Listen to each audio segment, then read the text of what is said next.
Hello दोस्तों, कैसे हैं आप लोग। I welcome you all on your own YouTube channel board marks and let's start our class.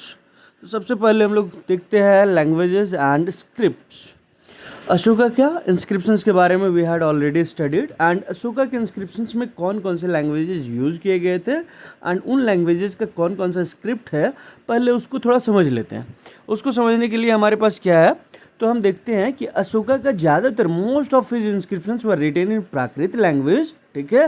And अगर नॉर्थ वेस्टर्न पार्ट वाले रीजन में हम देखेंगे तो वहाँ पे जो लैंग्वेज उसने यूज़ किया था that was Greek and Aramaic.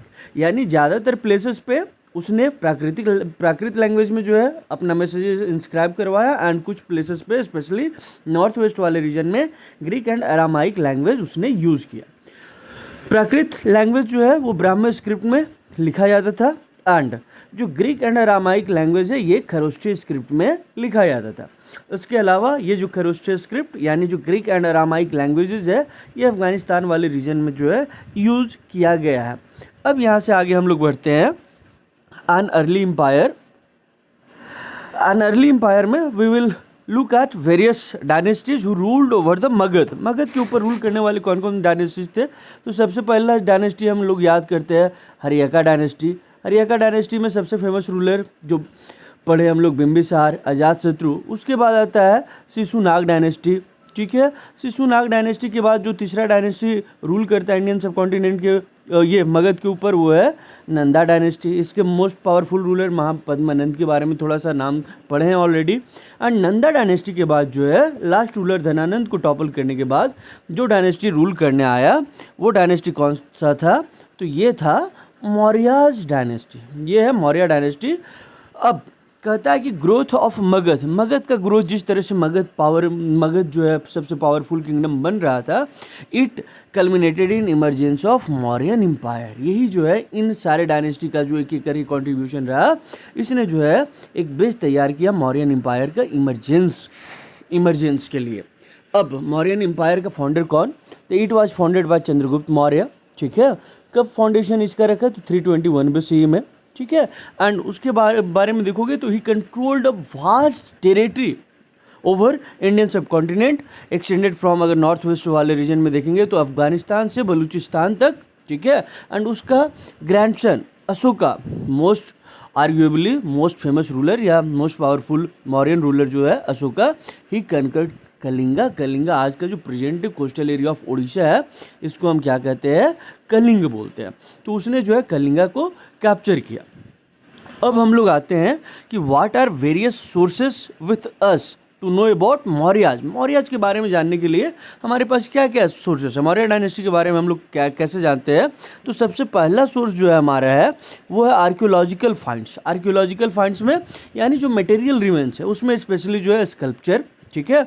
उसके अलावा कि इंडिका, ठीक है, Indica written by Megasthenes. Indica Megasthenes कौन था, तो Megasthenes was Greek ambassador who was in the court of Chandragupta Maurya, ठीक है। ग्रीक रूलर उस समय था सेल्यूकस निकेटर। सेल्यूकस निकेटर का जो एम्बेसडर था वो मेगास्थनीज था, उसने इसको चंद्रगुप्त मौर्य के कोर्ट में भेजा था।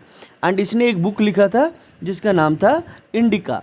इंडिका का जो है फ्रैगमेंट्स ही सर्वाइव करता है, ये पूरे तरह से हमारे पास इंडिका अवेलेबल नहीं है, लेकिन इसके कुछ फ्रैगमेंट्स जो बचे हुए हैं उससे हमें मौर्य डायनेस्टी के बारे में जो है पता चलता है। दूसरा सोर्स जो हमारे पास है जो कंटेम्प्रेरी लिटरेचर है वो है अर्थशास्त्र।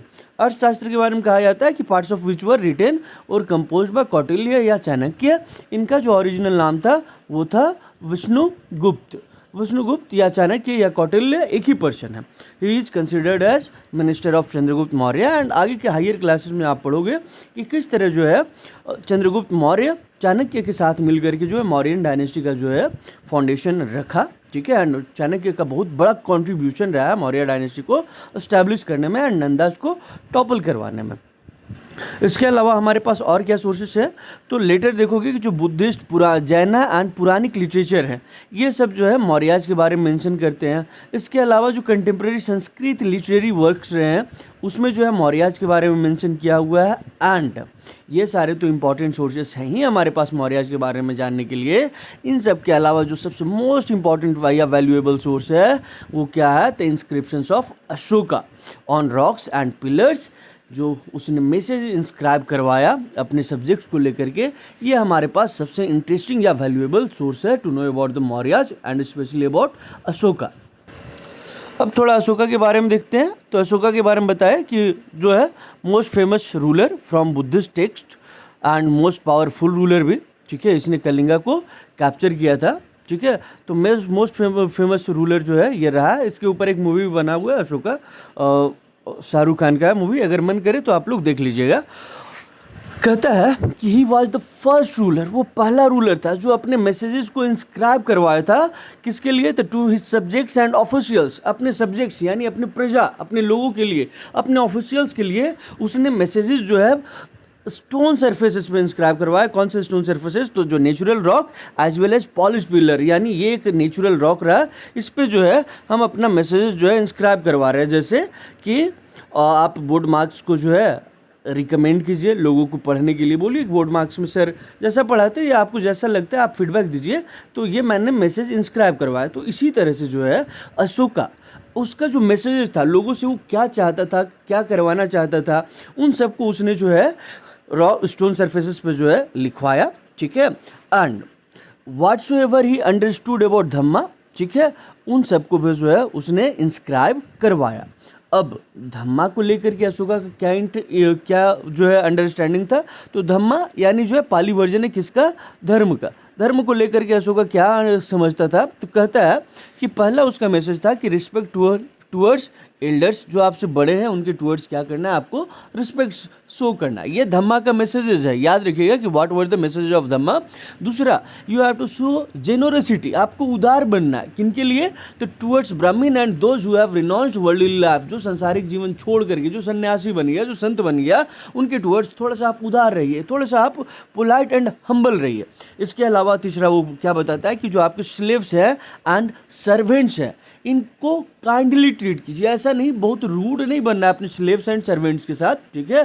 कि आप कोई पावरफुल अथॉरिटी नहीं है या आप कोई भगवान नहीं है, ठीक है। तो इसीलिए be kind towards those who are weaker than you. उसके अलावा जो है वो कहता है कि ये रिलीजन्स होगा कि you have to show respect towards other religions and traditions as well, कि अपना रिलीजन एंड ट्रेडिशंस को हर एक कोई रिस्पेक्ट देता है, अपना कल्चर को हर एक कोई रिस्पेक्ट देता है, बट हमें दूसरे रिलीजन एंड कल्चर के टूवर्ड्स भी रिस्पेक्ट शो करना चाहिए। ये अशोका का धम्मा का लास्ट मैसेज था। आगे अगर देखोगे तो हम लोग पढ़ेंगे एडमिनिस्ट्रेटिंग द एम्पायर। आप में से बहुत लोग जो है आर्ट्स इसलिए ऑप्ट किए हैं कि आपको क्या बनना है? एडमिनिस्ट्रेटर बनना है। आपको you have to join administrative service, IAS बनोगे, कुछ लोग आईपीएस बनोगे, तो आप किसके पार्ट बन रहे हो? तो एडमिनिस्ट्रेशन के पार्ट बन रहे हो। इंडिया जो इतना वास्ट कंट्री है, इतना बड़ा कंट्री है, जिसमें एडमिनिस्ट्रेशन के लिए हमने क्या किया कि एक सेंट्रल गवर्नमेंट है, उसके साथ साथ पैरेलली जो है 28 स्टेट्स प्लस 8 यूनियन टेरिटरीज हमने बनाया, सो दैट कि जो है हम अच्छे से इंडियन टेरिटरी को एडमिनिस्टर कर सके। तो उसी तरह कहता है मौर्यन एम्पायर, ठीक है, जो इतना वास्ट था, जिसमें north western frontier province of Pakistan से लेकर के आंध्र प्रदेश, उड़ीसा, उत्तराखंड, ये सारे रीजन जो है यहाँ पे आ रहे हैं। तो कैसे इसको एडमिनिस्टर किया जाता था? तो कहता है इसको एडमिनिस्टर करने के लिए जो है हमारे पास सबसे अच्छा तरीका क्या था कि दे एस्टैब्लिश्ड 5 मेजर पॉलिटिकल सेंटर्स, ठीक है। इन 5 मेजर पॉलिटिकल सेंटर्स में पहला आपका था कैपिटल सेंटर, कौन सा? पाटलिपुत्र। एंड इसके अलावा 4 जो है provincial centres, Takshashila, Ujjaini, Toshali and Swarnagiri. ये सारे प्रोविंशियल सेंटर्स जो है सेटअप किए गए थे एडमिनिस्ट्रेशन एम्पायर को एडमिनिस्टर करने के लिए, लॉ एंड ऑर्डर को मेंटेन करने के लिए, संभालने के लिए। आगे देखोगे कि जो कंटेंट मिला है अशोका का इंस्क्रिप्शन से, ये जो एडमिनिस्ट्रेटिव सिस्टम के बारे में हमें आइडिया कहाँ से मिलता है? तो आइडिया जो है अशोका के इंस्क्रिप्शन से मिलता है। एंड उसके इंस्क्रिप्शंस का जब कंटेंट पढ़ते हैं, उसके मैसेजेस को पढ़ते हैं, तो देखोगे जो inscriptions north western frontier province of Pakistan से मिला है, ठीक है, या आंध्र से लेके आंध्र प्रदेश तक या उड़ीसा से उत्तराखंड तक जो मिला है, सारे में कंटेंट क्या है? सेम है। कहता है ये रीजन्स इतने डाइवर्स थे, तो क्या यहाँ पे जो है यूनिफॉर्म एडमिनिस्ट्रेटिव सिस्टम फॉलो किया जाता था? तो क्या आज इंडियन टेरिटरी को रूल करने के लिए, एडमिनिस्ट्रेट करने के लिए यूनिफॉर्म जो एडमिनिस्ट्रेटिव सिस्टम फॉलो किया जाता है? तो नहीं, कुछ एक्सेप्शंस है, जैसे travel areas of Assam, Meghalaya, Tripura, Mizoram, ये सब देखोगे तो यहाँ पे एडमिनिस्ट्रेशन जो है थोड़ा सा अलग है, ठीक है। तो वैसे ही यहाँ पे भी कहता है कि जो इतना डाइवर्स टेरिटरी था, जहाँ पे अफगानिस्तान का जो हिली टेरेन से लेकर के कोस्टल एरिया ऑफ उड़ीसा तक हमारे पास जो रीजन है, इतना डाइवर्स रीजन है कि अफगानिस्तान का हिली रीजन से लेकर के उड़ीसा का कोस्टल रीजन तक इतना हमारे वास्ट टेरिटरी के ऊपर कंट्रोल है। तो कहता है यहाँ पे एडमिनिस्ट्रेटिव सिस्टम जो है यूनिफॉर्म नहीं था। तो कैसा एडमिनिस्ट्रेटिव सिस्टम था, तो आगे बताता है, ये सजेस्ट करता है कि administrative control around the capital and provincial centres, जो 4 प्रोविंशियल सेंटर्स हैं एंड जो कैपिटल सेंटर्स है, इसके आसपास जो है एडमिनिस्ट्रेटिव सिस्टम स्ट्रॉन्गेस्ट होता था एंड बाकी के रीजन जो है ठीक है, हमें उनको कंट्रोल करके रखना है, लेकिन जो स्ट्रॉन्गेस्ट कंट्रोल होता था वो capital centre and provincial centre के आसपास वाले रीजन में होता था, कि सो दैट वहाँ पे कोई रिवोल्ट ना कर दे, ठीक है। आगे देखोगे कि ये जो एडमिनिस्ट्रेटिव सेंटर्स, जो प्रोविंशियल सेंटर्स जो चूज किए गए थे, ऐसे ही नहीं कि मन किया रातों रात सपना आया और जो है हम आईएएस का एग्जाम देने बैठ गए, ऐसा नहीं। आप बहुत अच्छे से जो है प्रॉपर प्लानिंग किए होगे, ठीक है, कि हमको नहीं आईएएस बनना है एंड इसीलिए हम आर्ट्स ऑप्ट कर रहे हैं, हिस्ट्री पढ़ रहे हैं। तो यहाँ पे कहता है कि जो ये एडमिनिस्ट्रेटिव सेंटर्स या पॉलिटिकल सेंटर्स जो तुम्हारे चूज किए गए थे, वो सब बहुत केयरफुली चूज किए गए थे। कैसे, तो देखोगे कि उज्जैनी एंड तक्षशिला, ठीक है, ये दोनों वो प्लेसेस है which were located on long distance trade routes, इन सबको जो है केयरफुली चूज किया गया था। उसी तरह जो स्वर्णगिरी है, स्वर्णगिरी देखेंगे तो स्वर्णगिरी का लिटरली मीनिंग होता है गोल्डन माउंटेन या माउंटेन ऑफ गोल्ड, सोना का जो है पहाड़, ठीक है। इट वाज पॉसिबली, ठीक है, ये इसको लोकेट किया गया था कि जो कर्नाटका का गोल्ड माइंस है वहाँ से हम गोल्ड को ट्रैप कर सके। वहाँ इसके लिए जो है हमने क्या किया था, उसको टैपिंग करने के लिए जो है हमने स्वर्णगिरी को as a provincial centre establish किया गया था। आप KGF मूवी देखे होंगे, कोलार गोल्ड फील्ड, ठीक है। तो यहाँ से गोल्ड को पाने के लिए जो है स्वर्णगिरी को जो है कैपिटल सेंटर जो है, ठीक है, एस्टैब्लिश किया गया था। आगे देखेंगे जो कम्युनिकेशन होता था, कम्युनिकेशन जो होता था that was done through both land and riverine route, and ये दोनों जो है तुम्हारा एम्पायर के एग्जिस्टेंस के लिए लैंड एंड रिवराइन रूट्स दोनों इम्पॉर्टेंट रहे थे। अब अगर ये land and riverine routes important है तो लोग जो है जर्नी करेंगे ही ट्रेड के लिए फ्रॉम सेंटर टू प्रोविंसेस। तो कहता है कि जब सेंटर से प्रोविंसेस तक लोग जाते थे, जर्नी करते थे, तो ये कई बार कई मंथ्स नहीं तो कई वीक तो टाइम ले ही लेता था। कि अगर हम उज्जैन से पाटलिपुत्र जा रहे हैं तो कई मंथ्स या फिर कई वीक्स तो लग जाता था। इसका मतलब ये है कि जब आप रास्ते में ट्रैवल कर रहे हैं तो आज के जैसा रेलवे था नहीं, मीन्स ऑफ एयर ट्रांसपोर्ट था नहीं, बसेस थे नहीं, ठीक है। तो लोग जो है पैदल आते थे या ब्लॉक कार्ट का जो है यूज करके कारवान में मूव करते थे। एंड इसका मतलब ये है कि जब आप लॉन्ग डिस्टेंस ट्रैवलिंग कर रहे हैं तो आपके लिए स्टेट क्या अरेंज करेगा, प्रोविजंस यानी फूड, ये सब फूड वाटर ये सब अरेंज करेगा। साथ ही साथ कि रास्ते में आपके साथ कोई लूट पाट ना हो, इसके लिए जो है प्रोटेक्शन अरेंज करना स्टेट के लिए अनिवार्य हो जाता है। एंड इसी के लिए प्रोटेक्शन को इंश्योर करने के लिए जो है हम क्या देखते हैं कि प्रोटेक्शन को इंश्योर करने के लिए वहाँ पे क्या था, आर्मी था। अब मेगास्थनीज बताता है कि आर्मी के रिगार्डिंग कि there was a committee along with 6 sub committees, ठीक है, who were coordinating military activity. तो मिलिट्री एक्टिविटी को जो है रन करने के लिए कितने, तो 1 कमेटी था एंड 6 सब कमिटीज़ था। अब ये कमिटीज़ का क्या क्या रोल था, तो सारे कमिटीज़ का अलग अलग, सब कमिटीज़ का अलग अलग रोल था। पहला जो सब कमेटी है उसका काम क्या था, तो लुक आफ्टर नेवी। दूसरा का क्या काम था, मैनेज ट्रांसपोर्ट एंड प्रोविज़न। इसके अलावा सेकेंड जो सब कमेटी है उसका और भी काम है कि you have to arrange block cards. Block cards किस लिए, तो जो इक्विपमेंट है उसको कैरी करके ले जाने के लिए। आपको सोल्जर्स के लिए फूड जो है जमा करना है, एनिमल्स के लिए फॉडर जमा करना है, जुगाड़ करना है। इसके अलावा आपको सर्वेंट्स एंड आर्टिजन्स रिक्रूट करना है, किसके लिए, तो जो सोल्जर्स हैं उनके नीड को जो है फुलफिल करने के लिए, उनको हेल्प करने के लिए, उनके काम में हेल्प करने के लिए जो है सर्वेंट एंड आर्टिजन्स, ये सारे जो काम से सेकेंड सब कमेटी को दिया हुआ था। तीसरा सब कमेटी जो था वो फुट सोल्जर्स के लिए रिस्पॉन्सिबल था। फोर्थ सब कमेटी है वो हॉर्सेस के लिए रिस्पॉन्सिबल था। फिफ्थ सब कमेटी जो है वो चैरियट्स के लिए रिस्पॉन्सिबल था। सिक्स्थ सब कमेटी जो है वो एलिफेंट्स के लिए रिस्पॉन्सिबल था। हमारे पास 3 फोर्सेस है ना, एयर, वाटर जिसको नेवी, ठीक है, एंड तीसरा आर्मी, एंड ये सब का जो हेड है वो क्या है, chief defence of staff CDS। तो यहाँ पे भी कहता है कि इस तरह से एक जो है सब कमेटी था एंड अलॉन्ग विथ 6 सब कमेटीज जो मिलिट्री एक्टिविटीज़ को कोऑर्डिनेट कर रहे थे, यानी जो लोगों को प्रोटेक्शन देने का काम कर रहे थे, साथ ही साथ एडमिनिस्ट्रेशन में हेल्प कर रहे थे। आगे देखोगे कि अशोका के बारे में जो है, अशोका अपने एम्पायर को जो है, ठीक है, इंटीग्रेट करके रखना चाहता था, होल्ड करके, कि किसी भी तरह से अपने एम्पायर को क्या करना है, एक साथ होल्ड करके रखना है, यानी अखंड रखना है। एंड इसके लिए देखोगे कि उसने जो है धम्मा का भी सहारा लिया। धम्मा का मैसेजेस जो है हम लोग पढ़ चुके हैं कि धम्मा का मैसेजेस क्या था, बहुत सिंपल एंड यूनिवर्सल था।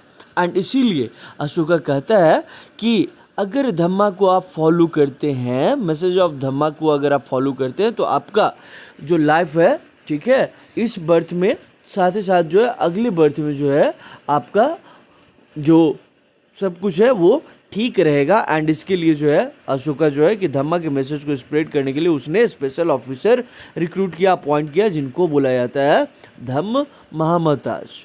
अगला टॉपिक जो है हम लोग देखेंगे, तो पढ़ते हैं how important was the Mauryan empire. Mauryan empire कितना इम्पोर्टेंट था, इतना बड़ा इंडिया का हिस्ट्री है, फ्रॉम इंडस वैली सिविलाइजेशन से लेकर के अभी तक का जो हिस्ट्री है, इतना vast long span of time में ये कितना इम्पोर्टेंट था।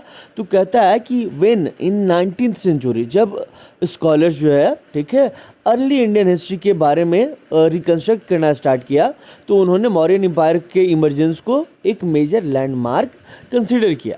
इसके साथ साथ देखोगे कि इसी टाइम पीरियड में हम क्या थे, 19th सेंचुरी के टाइम में वी वर द कॉलोनी, ठीक है, of British empire and India was under the colonial rule, ठीक है। तो इसीलिए कहता है कि जो 19th and early 20th century के जो हिस्टोरियंस थे, इंडियन हिस्टोरियंस, उन्होंने एक ऐसे एम्पायर का जो पॉसिबिलिटी, ठीक है, जो मौर्यन एम्पायर उस समय अर्ली इंडिया के टाइम में जो रहा, ये इनके लिए क्या था, बहुत चैलेंजिंग एंड एक्साइटिंग। आगे जो कुछ आर्कियोलॉजिकल फाइंड्स जो मौर्यन एम्पायर में मिला है, ठीक है, मौर्य से जो एसोसिएटेड है, जो इसमें स्पेशली देखोगे जो स्टोन स्कल्पचर्स है, ये जो है तुम्हारे स्पेक्टाक्यूलर आर्ट्स रहे हैं जो मौर्यन एम्पायर से जुड़े हुए हैं। आगे देखोगे कि जो बहुत सारे जो हिस्टोरियंस है, वो अशोका के मैसेज जो इंस्क्रिप्शंस पे लिखे हुए हैं, उसको बताते हैं कि जो अदर रूलर्स हैं जो उसके बाद रूल किए, उनसे कहीं जो है बहुत डिफरेंट रहा अशोका का मैसेज।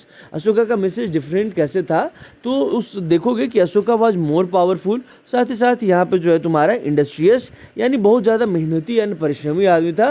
एंड साथ ही साथ वो कैसा आदमी था, तो ही वाज हम्बल पर्सन, ठीक है, उनके कंपैरिजन में जो बाद में जो है बड़े बड़े टाइटल्स लेते हैं। इसके बारे में जो टाइटल्स बाद में लेते हैं, ठीक है, उसके बारे में हम लोग डिवाइन थ्योरी ऑफ किंग्स में पढ़ेंगे। लेकिन ये हिस्टोरियंस कहते हैं कि जो इंस्क्रिप्शंस में अशोका का मैसेज है, उससे ये समझ में आता है कि बाकी उसके बाद के रूलर से वो ज़्यादा क्या था, पावरफुल था, इंडस्ट्रियस था, साथ ही साथ वो हम्बल रहा है। इसके आगे हम लोग बढ़ते हैं। इसीलिए ये हमें आगे जब बढ़ते हैं, तो इसीलिए ये हमें सरप्राइजिंग नहीं होना चाहिए कि ये जो 19th एंड 20th सेंचुरी के जो नेशनलिस्ट लोग रहे थे, they were getting inspiration from this Mauryan empire. वो अशोका से जो है इंस्पायर हो रहे थे कि हमने एक टाइम पीरियड में जो है इतना वास्ट टेरिटरी को रूल किया है, तो अब क्यों नहीं हम जो है अब इंडिपेंडेंट हो सकते हैं। लेकिन आगे कहता है कि क्या सच में ये मौर्यन एम्पायर जो है इतना इम्पॉर्टेंट था कि अगर इंडियन हिस्ट्री को हम देखें तो इंडियन हिस्ट्री जो है बहुत लॉन्ग स्पैन तक चला, एंड उसमें जो है मात्र बहुत बड़ा हिस्ट्री है, इंडिया का जो हिस्ट्री है बहुत बड़ा है, एंड उसके बावजूद वहाँ पे जो है इसमें मात्र 150 साल तक रूल करने वाला डायनेस्टी जो इंडियन हिस्ट्री के वास्ट टाइम स्पैन में बहुत छोटा है, क्या सच में इतना इम्पॉर्टेंट था। तो इसके पीछे जो है कुछ आते हैं प्रॉब्लम्स कि पहला जो है कि दो इतना वास्ट टेरिटरी था, लेकिन पूरे इंटायर सब कॉन्टिनेंट जो है, यानी इंडियन सब कॉन्टिनेंट पूरा का पूरा मौर्यन एम्पायर के कंट्रोल में नहीं था, ठीक है। साथ ही साथ जो टेरिटरी इनके कंट्रोल में थे, उन सारे टेरिटरीज में देखोगे तो यूनिफॉर्म एडमिनिस्ट्रेटिव सिस्टम जो है नहीं था। तो क्या ये क्वेश्चन कहता है कि how important was Mauryan empire, तो हम क्या मानेंगे कि मौर्यन एम्पायर जो है वो बहुत इंपॉर्टेंट रहा है, क्योंकि 20th सेंचुरी में देखोगे बहुत सारे जो नेशनलिस्ट लीडर्स थे, उन्होंने जो है इसको अपना रोल मॉडल कंसीडर करके जो है लोगों के अंदर नेशनलिज्म का फीलिंग जगाने के लिए अशोका मौर्यन एम्पायर का रेफरेंस लिया कि हम जो है कभी बहुत वास्ट टेरिटरी के ऊपर जो है रूल किए हैं, ठीक है। तो इसीलिए द इंटायर सब कॉन्टिनेंट इनके कंट्रोल में नहीं था, जो टेरिटरी कंट्रोल में था, हर एक जगह पे एडमिनिस्ट्रेशन जो है वो यूनिफॉर्म नहीं था। उसके बावजूद ये बहुत इंपॉर्टेंट रहा है क्योंकि इसने बहुत वास्ट टेरिटरी पे जो है रूल किया, लोगों के लिए बाद में सोर्स ऑफ इंस्पिरेशन बना। आगे हम लोग बढ़ते हैं नेक्स्ट टॉपिक के टूवर्ड्स। अगला टॉपिक है न्यू नोशंस ऑफ किंगशिप। कि अशोका के बारे में पढ़े ना कि इसका इंस्क्रिप्शंस को पढ़ते हैं तो ये हमें कैसा प्रतीत होता है, कैसा हमें लगता है, तो ये मोस्ट इंडस्ट्रियस है, मोर पावरफुल है, ठीक है। साथ ही साथ ये भाई साहब और कैसे हैं, तो हम्बल भी हैं। तो किनसे, तो जो बाद में जो रूलर्स आए उन्होंने ग्रैंडोयर या ग्रैंडॉस टाइटल से अडॉप्ट किया, उनसे ज़्यादा कहीं हम्बल रहा है अशोका। आगे देखते हैं new notions of kingship. Kingship के बारे में एक नया नोशन, क्या राजत्व का सिद्धांत है। तो पहले उसमें देखते हैं chiefs and kings in south. जैसे नॉर्थ में हम लोग पढ़ लिए मौर्य डायनेस्टी के बारे में। मौर्य डायनेस्टी के डिक्लाइन के बाद जो है, ठीक है, बहुत पावरफुल डायनेस्टीज नहीं आए। शुंग डायनेस्टी आया, कन्व डायनेस्टी आया, ये सब जो है बहुत पावरफुल रहे नहीं, ठीक है, बहुत लंबे समय तक रूल भी नहीं कर पाए। उसी के कंटेम्प्रेरी में देखोगे कि साउथ इंडिया में जो है आपका नए किंगडम्स एंड चिफडम्स इमर्ज कर रहे थे। ये जो नए किंगडम्स एंड चिफडम इमर्ज कर रहे थे ये कैसे थे, तो these were more stable and prosperous. And ये जो चिफडम्स इमर्ज किए वो कौन कौन से चिफडम थे, तो चिफडम ऑफ चोलाज, चेराज एंड पांड्याज। ये कौन से रीजन में रूल किए, तो तमिलकम रीजन में। तमिलकम रीजन यानी प्रेजेंट डे जो केरला का पार्ट है, आंध्र प्रदेश का पार्ट है, साथ ही साथ तमिलनाडु तो है ही। तो ये जो तीनों का रीजन जो हम मिलाते हैं तो इसको हम बोलते हैं तमिलकम। तमिलकम में parts of Kerala, Andhra Pradesh in addition to Tamil Nadu, ठीक है। इन रीजन्स पे जो है रूल करने वाले 3 चिफडम्स थे, चोला, चेराज एंड पांड्याज। अब चोलाज एंड चेराज एंड पांड्याज के बारे में हमें जानकारी कहाँ से मिलता है, हमारे पास ये जो साउथ में जो चिफडम्स या किंगडम्स रूल किए इसके बारे में हमें कहाँ से आइडिया मिलता है, तो इनके बारे में हमें अर्लियर तमिल संगम टेक्स्ट से जो आइडियाज़ मिलता है। ये टेक्स्ट में देखोगे कि ये लोग जो है ये टेक्स्ट पोएम्स के फॉर्म में लिखा हुआ है। एंड ये पोएम्स जो है क्या डिस्क्राइब करते हैं, तो उनके जो चीफ हैं and the way they acquired wealth, यानी ये जो एंशिएंट तमिल टेक्स्ट है, संगम टेक्स्ट है, ये पोएम के फॉर्म में लिखा हुआ है। एंड ये पोएम डिस्क्राइब करते हैं अपने चीफ के बारे में। एंड चीफ किस तरह से जो है रिसोर्सेस एक्वायर कर रहा है एंड उसे लोग अपने लोगों के बीच में, जो उसके किनफोक के लोग हैं, जो उसके सपोर्टर्स हैं, उनके बीच में कैसे डिस्ट्रीब्यूट करता है। अब थोड़ा सा हम लोग यहाँ डिफरेंस समझने की कोशिश करेंगे, किंगडम वर्सेस चिफडम। किंगडम का जो रूल करता है वो कौन है, किंग है। चिफडम को रूल करने वाला जो है वो चीफ है, ठीक है। किंगडम में जो किंग है इसका पोस्ट क्या होता है, हेरिडेटरी होता है, जब तक कि कोई दूसरा डायनेस्टी आ करके यानी कोई दूसरा इसको टॉपल ना करवा दे, ठीक है, यानी उस डायनेस्टी को खत्म ना कर दे, तब तक जो है राजा का बेटा ही राजा बनेगा। यहाँ पे जो है चीफ का पोजीशन जो है चिफडम में वो हेरिडेटरी नहीं हो भी सकता है एंड नहीं भी हो सकता है। चिफडम में देखोगे कि चिफडम में जो चीफ है वो उसको सपोर्ट कहाँ से मिलता है, तो उसके किनफोक जो है यानी आपस में जो भाई बंधु लोग हैं उसके कास्ट वाले लोग वो सपोर्ट करते हैं। किंगडम में किंग को सपोर्ट कौन प्रोवाइड करता है, तो उसके पास जो रिसोर्सेस है एंड पावर जो वो एक्वायर करता है उसके थ्रू जो है वो रूल करता है। आगे देखोगे कि जो चीफ है, चीफ का क्या काम है, चीफ का जो मेन फंक्शंस था, पहला काम से कि हमको क्या है रिचुअल्स परफॉर्म करवाना है। रिचुअल्स के अलावा हमें क्या करना है, तो वारफेयर में हमें जो लीडरशिप जो प्रोवाइड करेगा वो कौन प्रोवाइड करेगा, तो लीडर जो होगा हमारा चीफ होगा, ठीक है। इसके अलावा अगर आपस के लोगों के बीच में डिस्प्यूट्स हो गया तो डिस्प्यूट सॉल्व करने का काम किसका है, तो वो भी चीफ का ही काम होता था। आगे देखोगे चीफ जो अपने सबऑर्डिनेट्स हैं उनसे वो गिफ्ट लेता था। किंग क्या करता है, अपने सबऑर्डिनेट से टैक्स लेता है एंड चीफ अपने लोगों सबऑर्डिनेट से क्या करता है, गिफ्ट लेता है। एंड ये गिफ्ट को जो है उसके जो सपोर्टर हैं उनके बीच में जो है देखोगे वो डिस्ट्रीब्यूट करता है। आगे देखोगे चिफडम का एक और क्या खासियत है, तो यहाँ पे no permanent army and bureaucracies, ठीक है, क्योंकि ये टैक्स कलेक्ट करते नहीं थे। तो ये है डिफरेंस चिफडम एंड किंगडम के बीच में। अब आगे आते हैं हम लोग जो न्यू नोशंस ऑफ किंगशिप पढ़ रहे हैं, तो यहाँ पे देखोगे कि बहुत सारे चीफ एंड किंग्स इंक्लूडिंग देखोगे सातवाहनस जो कहाँ पे रूल किए, तो वेस्टर्न एंड सेंट्रल इंडिया वाले रीजन में during second century BCE to second century CE तक।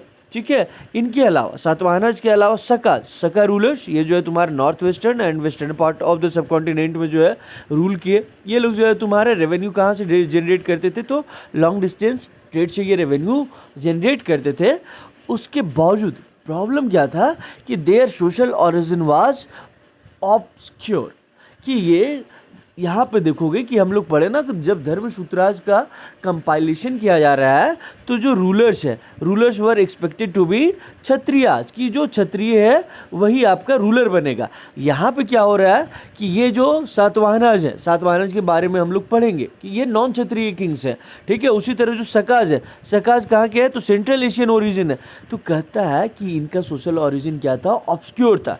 ये किसी वर्ण सिस्टम में या जो शास्त्राज है उसमें ये फिट बैठ नहीं रहे थे। ठीक है, तो इसके लिए इन्होंने क्या किया, तो वंस दे एक्वायर्ड पावर, जब ये लोग एक बार पावर में आए तो they used variety of ways to claim their social status higher, अपने सोशल स्टेटस को हायर दिखाने के लिए जो है बहुत सारे तरीका अडॉप्ट किए। जैसे आजकल बहुत से लीडर्स को देखोगे कि ये क्या कर रहे हैं, तो अपना सोशल स्टेटस दिखाने के लिए क्या कर रहे हैं, पूजा पाठ करने जा रहे हैं, तो कोई इस तरह से जनेऊधारी अपने आप को बता रहा है। तो उसी तरह से कि जिनका सोशल ओरिजिन ऑब्सक्योर था, उन्होंने जब एक बार पावर एक्वायर कर लिया तो उन्होंने सोशल स्टेटस को जो है अलग अलग तरीके से अपना शो करने का कोशिश किया। उसी में देख अब पढ़ते हैं डिवाइन किंग्स, यानी दैवीय राजा, जिसको गॉड से कुछ पावर मिला हुआ है। तो कहता है कि एक तरीका था सोशल स्टेटस हाई क्लेम करने का, या एक तरीका था हाई सोशल स्टेटस क्लेम करने का। वो क्या है कि you have to identify yourself with variety of details, कि अपने आप को जो है भगवान के साथ जोड़ दो। ठीक है, कई बार हमारे नेता कहने लगते हैं कि मेरे से तो कृष्ण जी जुड़े हुए हैं, हम कृष्ण जी के वंशज है, कोई अपने आप को राम जी का वंशज कह रहा है। तो उसी तरह से यहाँ पे भी क्या था कि एक तरीका था अपना सोशल स्टेटस हायर क्लेम करने का, कि आप जो है अपने आप को अलग अलग डिटेल्स के साथ एसोसिएट कर लो।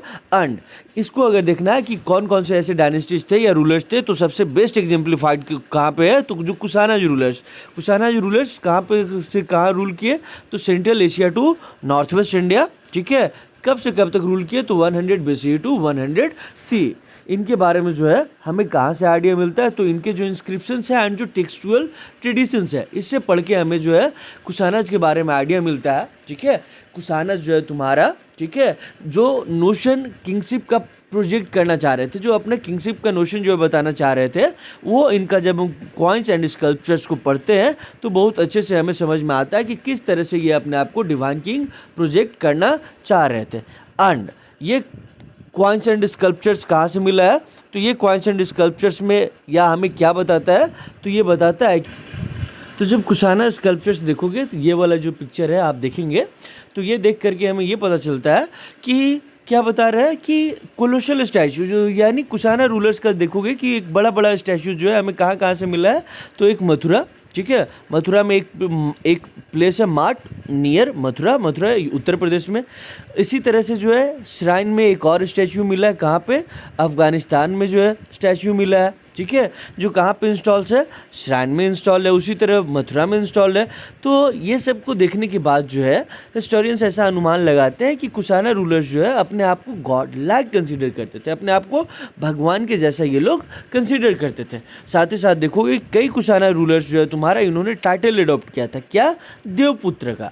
देवपुत्र यानी सन ऑफ गॉड, कि हम क्या है, भगवान के पुत्र है, संतान है। ठीक है, कैसे, तो कहता है they were most probably inspired by Chinese rulers. उस समय देखोगे कि जो चाइनीज रूलर्स है वो अपने आप को क्या कहते थे, सन ऑफ हेवन, या इसी को बोलते हैं स्वर्ग पुत्र। तो कुशाना रूलर्स के बारे में कैसे अपने आप को जो है डिवाइन प्रोजेक्ट करने का कोशिश कर रहे हैं, तो पहला तरीका था कि इन्होंने जो अपना कोलोसल स्टैचू जो है उसको जो है श्राइन में प्लेस करवाया था, कि जैसे ये हमारा टेम्पल रहा, यहाँ पे ये हमारे रहे भगवान जी के साथ साथ जो है तुम्हारा उसी टेम्पल में जो कुशाना रूलर है उसका जो है स्टैचू हमें देखने को मिल रहा है। ठीक है। एंड ये एविडेंस कहाँ से मिलता है, तो माट, मथुरा, उत्तर प्रदेश एंड अफगानिस्तान से। तो ये इंडिकेट करता है कि ये अपने आप को गॉड लाइक प्रोजेक्ट करना चाह रहे थे। एंड दूसरा इस बात से पता चलता है कि ये लोग जो है तुम्हारा टाइटल लेते थे, देवपुत्र का टाइटल जो है तुम्हारा यानी सन ऑफ गॉड, जो पॉसिबली जो है तुम्हारा इनके सोर्स ऑफ इंस्पिरेशन कौन रहे थे, तो चाइनीज रूलर्स जो अपने आप को सन ऑफ हेवन कहते थे, या गॉड ने सन ऑफ हेवन कहते थे। थोड़ा गुप्ताज के बारे में भी पढ़ लेते हैं कि 4th सेंचुरी सी के टाइम से लार्जर स्टेट्स इमर्ज कर रहे थे। एंड उसी में एक लार्जर स्टेट था गुप्ता एम्पायर। गुप्ता एम्पायर के जो रूलर्स थे वो भी अपने आप को जो है डिवाइन किंग्स प्रोजेक्ट कर रहे थे, जैसे कुशानाज अपने आप को प्रोजेक्ट कर रहे थे। उसी तरह गुप्ताज का भी कॉइन्स अगर हम देखेंगे, प्रशस्ति देखेंगे, तो हमें पता चलता है कि ये भी अपने आप को डिवाइन बीइंग्स प्रोजेक्ट कर रहे थे। ठीक है। ये प्रशस्ति में एक प्रयाग प्रशस्ति है which was written in praise of Samudragupta, ठीक है, which was compose bye Harisena. अब गुप्ता रूलर्स के बारे में अगर आप देखोगे तो बहुत सारे जो गुप्ता रूलर्स हैं दे वर डिपेंडेंट ऑन सामंताज। सामंताज वैसे लोग थे जैसे हम लोग क्लास 11 में पढ़े हैं, क्लर्जी, नोबिलिटी एंड पेजेंट्स। तो नोबिलिटी के जैसा ये सामंताज थे, यानी ये वो मैन थे जो अपने आप को, ठीक है, कैसे मेंटेन कर रहे थे, तो through local resources including control over land. ठीक है, कि लैंड जैसे रिसोर्सेज के ऊपर जो है ये लोग कंट्रोल करके अपने आप को क्या कर रहे थे, ठीक है, मेंटेन कर रहे थे। सामंताज का क्या काम था, तो ये जो है तुम्हारा, ठीक है, जो रूलर्स है उसको होमेज प्रोवाइड कर रहे थे। होमेज प्रोवाइड यानी उनको गिफ्ट दे रहे थे, ठीक है, साथ ही साथ उनको मिलिट्री सपोर्ट प्रोवाइड करते थे। सामंताज का जो पावर है, ठीक है, वो फ्लक्चुएट होते रहता था। ठीक है, कि सामंताज का पावर जो है, power of samantas could become king, ठीक है। एंड कई बार जो है तुम्हारा जो किंग, अगर जो पावरफुल सामंताज है वो किंग बन सकता था। एंड इसका वाइस वर्सा है कि अगर कोई किंग है तो उसका जो पोजीशन है वो सामंत तक रिड्यूस किया जा सकता है। तो ये केस जो है चलते रहता था। आगे देखोगे कि हम इनके बारे में कहाँ से जानते हैं, गुप्ता रूलर्स के बारे में कैसे हमें पता चलता है। तो गुप्ता रूलर्स के बारे में जानने के लिए हमारे पास जो सोर्सेस है उसमें कौन कौन से सोर्सेस है, तो एक आपका लिटरेचर है, ठीक है। उसके अलावा लिटरेचर के अलावा हमारे पास क्या है, क्वाइंस है एंड इंस्क्रिप्शंस है। इंस्क्रिप्शंस में स्पेशली देखेंगे तो हमारे पास प्रयाग प्रशस्तिस है। प्रशस्तिस क्या है, तो prashastis something written in praise of kings in particulars and in generals for patrons, ठीक है, which were written by poets, यानी poets जो है, ठीक है, पर्टिकुलरली अपने किंग के बारे में जो प्रेज में लिखते थे, उनके तारीफ में लिखते थे, उसी को हम क्या कहते हैं, प्रशस्तिस। एंड कई बार जो है पोएट्स अपने पैट्रन्स, जो उनको पैट्रोनेज प्रोवाइड करता था, उसके बारे में भी ये लोग लिखा करते थे। आगे देखोगे कि जो हिस्टोरियंस है वो इन प्रशस्ति से जो है फैक्चुअल इन्फॉर्मेशन जो है डिराइव करने का कोशिश करते हैं, लेकिन जो इसको लिखे, ठीक है, या जो ये लोग को पढ़े, they considered it as a क्या है कि ये फैक्चुअल इन्फॉर्मेशन का सोर्स नहीं है, बल्कि ये वर्क ऑफ पोएट्री है। ठीक है, तो इसीलिए जो है हमें ध्यान रखना होता है, ठीक है, कि जो कुछ प्रशस्तिज में लिखा हुआ है, जो कुछ प्रेज में उनके लिखा हुआ है, वो एज इट इज़ हो या वो ट्रू हो, ये ज़रूरी नहीं है। आगे देखेंगे कि जो प्रयाग प्रशस्ति है उसी को हम लोग क्या कहते हैं, इलाहाबाद पिलर इंस्क्रिप्शंस कहते हैं, which was written in Sanskrit by Harisena. आगे देखोगे कि हरिसेन कौन था, तो ही वाज कोर्ट पोएट, ठीक है, किसके कोर्ट में, तो समुद्रगुप्त के जो है कोर्ट में वो हरिसेन क्या थे, कोर्ट पोएट थे। एंड वो समुद्रगुप्त के प्रेज में लिखते हैं कि अर्थ पे उसका कोई एंटागोनिस्ट नहीं है, ठीक है, उसके अंदर बहुत सारी क्वालिटीज़ है, ठीक है, जो उसके टूवर्ड्स जो है हम्बल रहते हैं, ठीक है, काइंड शो करते हैं, उनके लिए वो बहुत अच्छा है। एंड जो गलत करते हैं उसके लिए वो बहुत बड़ा, ठीक है, मतलब उनके लिए वो बहुत बुरा करता है। एंड उसका कंपैरिजन जो है कहता है कि अर्थ पे देखोगे कि कुबेर, ठीक है, वो अर्थ पे जो है कई गॉड्स के इक्वल है। एंड कौन कौन से गॉड्स के इक्वल है, तो कुबेर के इक्वल है, ठीक है, कुबेर यानी जो गॉड ऑफ वेल्थ है, ठीक है, Varun god of ocean, Indra god of rain, Yama god of death, वो सबके इक्वल है। तो ये क्या बता रहा है कि ये भी अपने आप को डिवाइन नोशंस के थ्रू अपने आप को प्रेजेंट करने का कोशिश कर रहे थे। आगे एक दिया हुआ सुदर्शन लेक के बारे में। सुदर्शन लेक के बारे में याद रखना है आपको कि पहले जब इसको बनवाया गया तो मौर्य मौर्याज के टाइम में बनवाया गया था। चंद्रगुप्त मौर्य के टाइम में जो गुजरात का रूलर था वो सुदर्शन लेक को बनवाता है। उसके बाद देखोगे कि जो सका रूलर्स है, सका रूलर्स कौन, सका जो रूलर रुद्रदामन क्लेम करता है कि हमने बिना किसी भी तरह का कोई टैक्स अपने पब्लिक के ऊपर, सब्जेक्ट के ऊपर चार्ज किए हुए हमने सुदर्शन लेक को जो टूट गया था, ठीक है, उसको जो है हम रिपेयर करवाए। एंड बाद में जो है गुप्ता रूलर भी क्लेम करता है कि हमने सुदर्शन लेक को रिपेयर करवाया था। यही है डिवाइन किंग्स के बारे में। आगे जो है हम लोग अगला टॉपिक पढ़ेंगे नेक्स्ट क्लास में। Thank you.